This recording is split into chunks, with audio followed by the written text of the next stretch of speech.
Sometimes life has a funny way of putting the wrong people in the wrong place at the wrong time. These so-called HOA cops thought they could intimidate my wife with fake badges and threats, but they didn't know one important detail. I wasn't just her husband, I was a Navy SEAL, and the second one of them dared to lay a hand on her, everything changed. It was a bright Saturday morning in our quiet suburban neighborhood, the kind of day where families mowed their lawns, kids rode bikes down the sidewalks, and the smell of weekend barbecues filled the air. My wife was outside planting flowers by our mailbox, wearing her big sun hat and humming to herself. I was inside, fresh off a deployment and just enjoying the peace of home. After years of noise, sand, and chaos overseas, these little moments of calm were precious to me. But calm doesn't last long when an HOA is involved, especially ours. Out of nowhere, a black SUV with flashing yellow lights pulled up in front of our house. 3 men jumped out wearing dark blue uniforms with the word cops stitched in big yellow letters.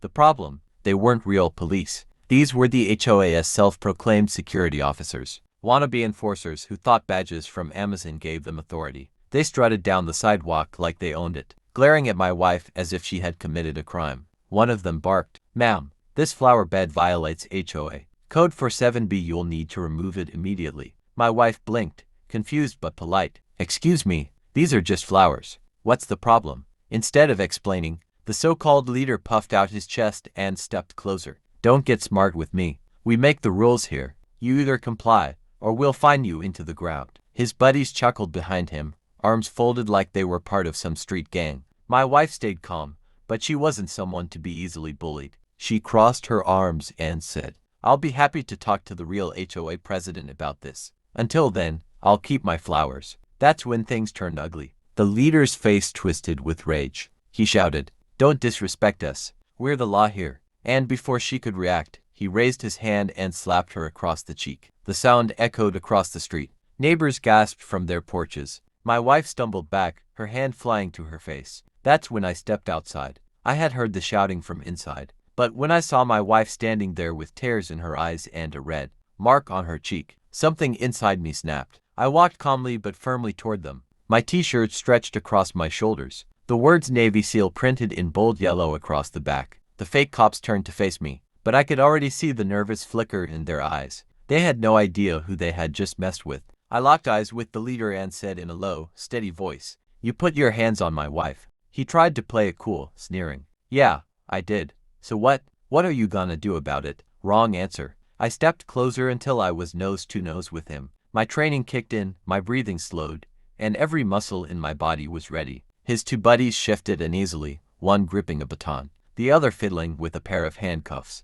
I growled, "Here's what I'm going to do. I'm going to give you 5 seconds to apologize and leave. If you don't, you're going to regret ever stepping foot on this street." Instead of apologizing, the leader laughed in my face. "You think you're tough? You're just some washed-up vet." Then he shoved me. Big mistake. Before he could even blink, I grabbed his wrist, twisted it behind his back, and sent him crashing face first into the grass. He screamed in pain, his fake badge skidding across the sidewalk. His 2 buddies lunged at me at once. The first one swung his baton at my head. I ducked, grabbed his arm, and slammed my elbow into his chest. The air whooshed out of him as he collapsed onto the pavement. The second one came at me with the handcuffs, trying to swing them like brass knuckles. I sidestepped, caught his wrist, and twisted until he dropped them with a yelp. Then I swept his legs out from under him, sending him sprawling. In less than 30 seconds, all 3 of them were on the ground, groaning in pain and clutching their arms and ribs. By now, a crowd had gathered. Neighbors cheered, some even recording on their phones. One older man shouted, "About time someone put those clowns in their place." Another woman called out, "We told the HOA those fake cops were dangerous." The so-called enforcers were no longer intimidating anyone. They were nothing but bullies exposed in front of the entire neighborhood. Of course, someone had already called the actual police. Within minutes, 2 squad cars rolled up. Real officers stepped out, taking one look at the 3 groaning men on the ground. The leader tried to stand, pointing at me. "He attacked us. Arrest him." But before the officers could respond, half the neighborhood shouted back in unison. "They slapped his wife. They started it. We saw everything." The police quickly pieced together the truth. The fake uniforms, the Amazon badges, the intimidation tactics, it all came crashing down on them. The officers cuffed the 3 men and loaded them into the back of the squad cars. As they drove away, One officer turned to me and said, "We've had reports about these guys for months. Thank you for handling it, but next time,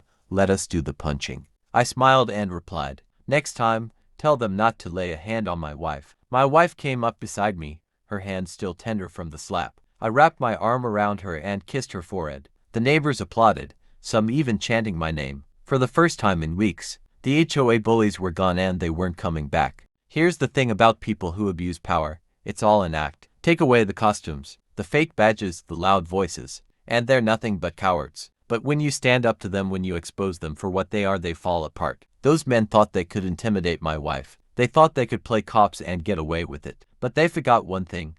Real strength doesn't come from a fake badge. It comes from discipline, training, and the will to protect what matters most. And for me, that's my wife. Always has been, always will be.